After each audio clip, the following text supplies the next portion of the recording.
Это «Актуальное интервью» в студии Петр Васильев. Здравствуйте. Гость нашей студии сегодня Алексей Местников, заместитель генерального директора по стратегическому развитию акционерной компании «Железные дороги Якутии». Алексей Александрович, здравствуйте. Здравствуйте. Мы с вами встречаемся в преддверии годовщины открытия пассажирского движения до Нижнего Бестяха. 7 лет назад знаковое событие состоялось, летом 2019 года.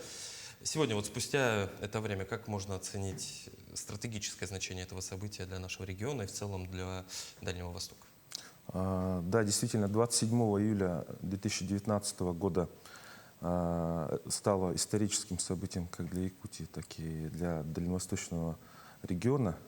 Значит, за 7 лет мы воочию убедились, что пассажирское движение получает очень высокую популярность у нашего населения. Да?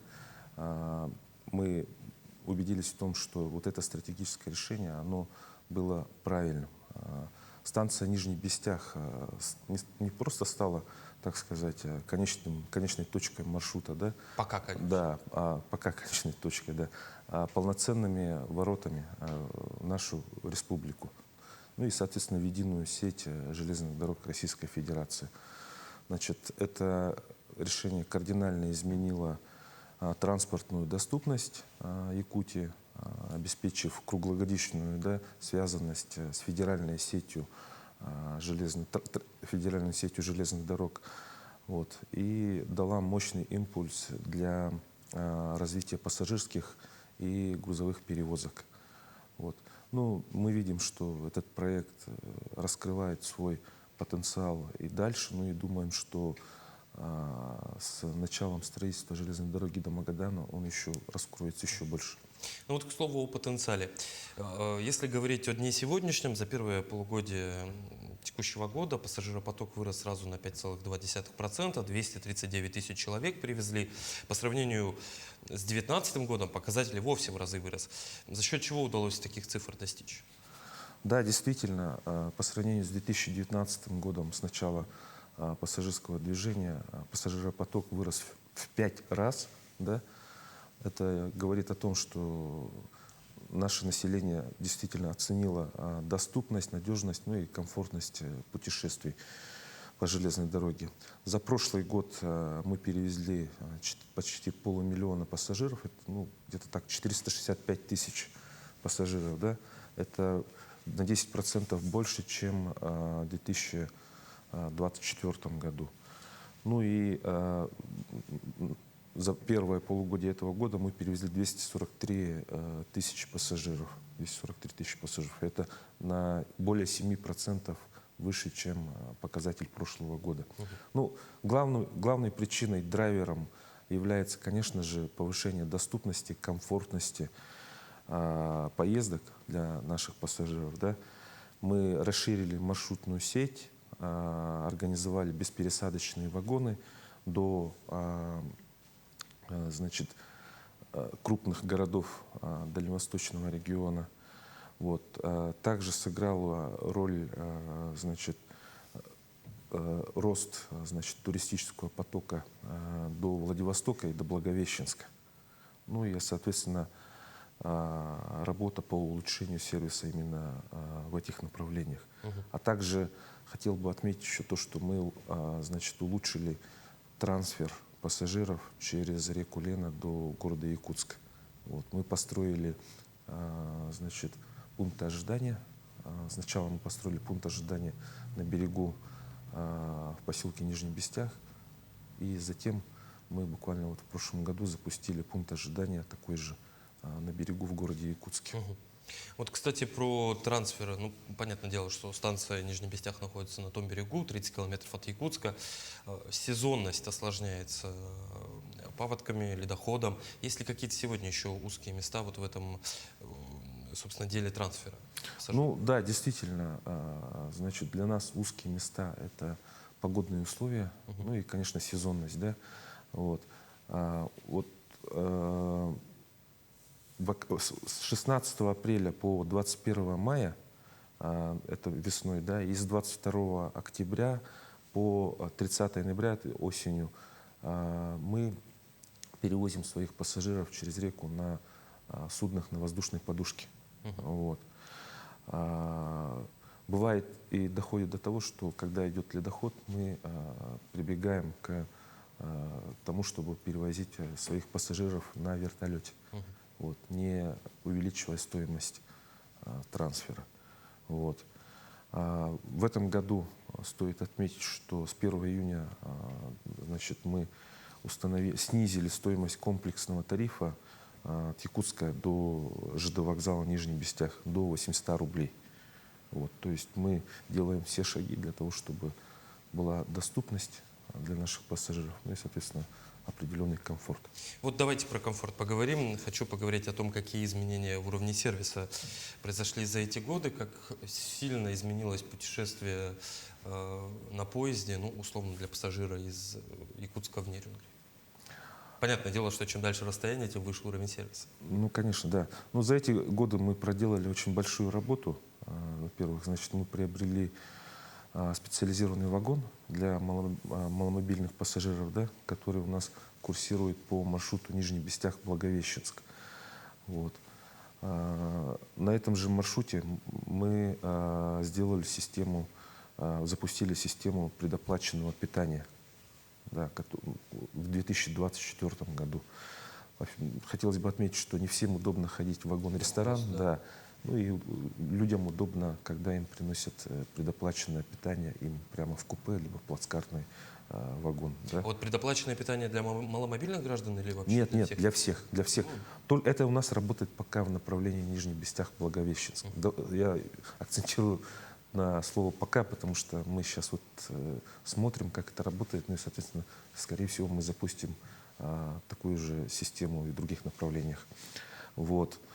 Там у нас доступно 4 значит, меню питания. Вот.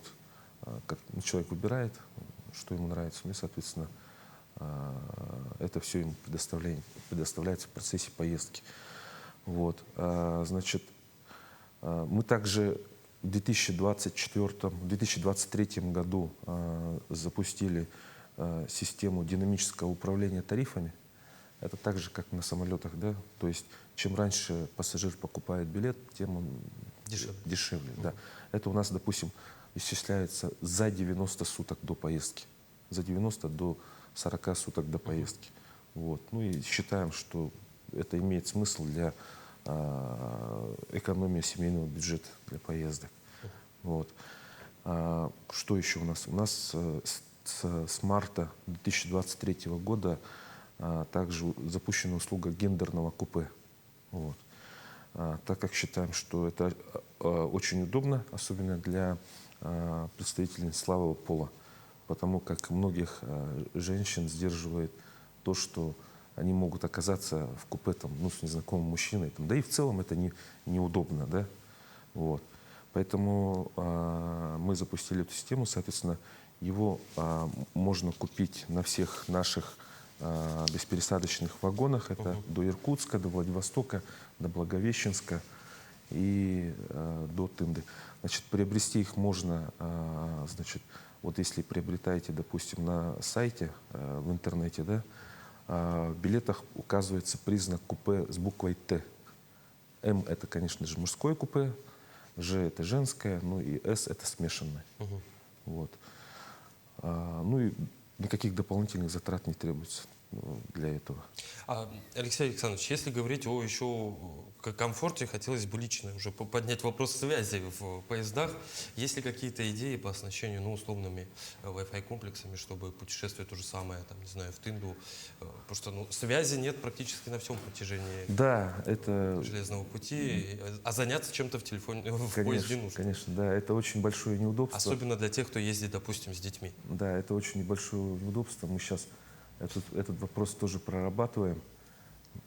Конечно же, должен быть какой-то некий контент, которым пассажир должен воспользоваться. Это смотреть фильмы в пути следования, это иметь какую-то связь с выходом в интернет. Вот. Да, и в целом сейчас мы прорабатываем вопрос наличия связи, сотовой связи на участке от Якутска до Нерюнгри, именно с операторами связи, с участием правительства республики. Вот. Мгм. Если говорить еще об одном направлении компании «Железные дороги», я имею в виду структуру грузопотока, как с открытием станции в Нижнем Бестяхе эта структура изменилась? Вот как-то поменялась ли логистика грузовых перевозок? Ну, значит, станция Нижний Бестях является действительно серьезным логистическим центром на сегодняшний день. В 2025 году мы переработали около 1,5 миллиона тонн по станции Нижний Бестях. Так, значит, это такие груза, как нефтепродукты, продовольствие, строительные грузы, контейнеры, ну и прочие другие, да, в рамках северного завоза. Значит, мы видим огромные точки роста, связанные с развитием, как я уже говорил, железной дороги в сторону Магадана. Мгм. Вот. И, соответственно, запуском международного транспортного перехода Джалин-Дамахе, который обеспечит Якутии прямой выход на Китайскую Народную Республику. Мгм. А сезонность нашей республики как-то влияет на логистику? Ну, условно, те же паводковые истории или доход. И удается ли эту сезонность как-то перебороть? Ну, сезонность и работа паромной переправы через реку Лена для нас это действительно вызов на текущий момент, да. Значит, летом у нас грузы перевозятся по паромной переправе, а зимой, конечно же, через ледовую переправу на автомашинах, да. В 2019 году для удобства выдачи груза именно нашим грузополучателям вот на стороне Якутска мы открыли терминал Мархинка, который находится также в черте города, да. Это является, так сказать, большим подспорьем для переработки контейнеров. Вот. И на линии у нашего подрядчика работают 6 паромов. Вот. Ну и, соответственно, грузовые машины зимой для доставки через ледовую переправу. Да. Значит, в Подмосковье также мы запустили свой терминал «Столбовая», где формируются контейнерные ускоренные поезда, которые отправляются до Нижнего Бестяха 2-3 раза в неделю. Да? Вот срок доставки такими поездами составляет от 12 до 14 дней. Для сравнения, я хочу сказать, что обычным способом отправки контейнер двигается почти месяц. Да. Алексей Александрович, ну что ж, действительно, огромная работа была проделана во всех направлениях за эти 7 лет. Благодарю вас за интересную беседу. Спасибо, что пришли к нам в студию. Это было актуальное интервью. До встречи.